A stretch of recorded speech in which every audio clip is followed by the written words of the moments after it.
കൊല്ലം പുനലൂരിൽ ഭാര്യ മാതാവിനെ യുവാവ് കൊലപ്പെടുത്തി. പുനലൂർ ഹൈസ്കൂൾ ജംഗ്ഷനിലെ ദർഭവിള വീട്ടിൽ സൈത്തും ബീവിയാണ് കൊല്ലപ്പെട്ടത്. മകളുടെ ഭർത്താവായ ഉസ്മാനെ പോലീസ് കസ്റ്റഡിയിൽ എടുത്തിട്ടുണ്ട്. വിവരങ്ങളുമായി ഷമീർ അബ്ദുൾ ചേരുന്നുണ്ട്. ഷമീർ, എന്താണ് ഈ കൊലയ്ക്ക് പ്രേരിപ്പിച്ചത്?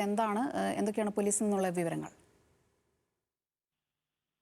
സോന, ഈ ഉസ്മാനും ഉസ്മാന്റെ ഭാര്യയും തമ്മിൽ വീട്ടിൽ ചില പ്രശ്നങ്ങൾ ഉണ്ടായിരുന്നു. ആ പ്രശ്നങ്ങളുമായി ബന്ധപ്പെട്ട് ഇവർ തമ്മിൽ വഴക്ക് നടക്കുന്നതിനിടയിലാണ് ഈ സൈത്തൂൻ ബീബി ഇതിൽ തടസ്സം പിടിക്കാനായി എത്തിയത്. തടസ്സം പിടിക്കുന്നതിനിടയിൽ ഇവർ നിലത്ത് വീഴുകയും ഇവരെ നെഞ്ചിൽ ഉസ്മാൻ ചവിട്ടുകയും ചെയ്തു. ഇതിനുശേഷമാണ് ഇവർക്ക് ബോധം നഷ്ടപ്പെടുകയും ഇവരെ പുനലൂർ താലൂക്ക് ആശുപത്രിയിലേക്ക് കൊണ്ടുപോയി ഇവർ മരണപ്പെടുകയും ചെയ്തിട്ടുള്ളതെന്നാണ് പോലീസിൽ നിന്ന് ലഭ്യമാകുന്ന വിവരം. എന്തായാലും ഉസ്മാനെ പോലീസ് കസ്റ്റഡിയിൽ എടുത്തിട്ടുണ്ട്, ചോദ്യം ചെയ്തു വരികയാണ്. എന്തായാലും വലിയ ഊക്കിലുള്ള ഒരു വലിയ ചവിട്ടാണ് ഈ മരണത്തിലേക്ക് കാരണമായതെന്നാണ് പ്രാഥമികമായും പോലീസ് കരുതുന്നത്.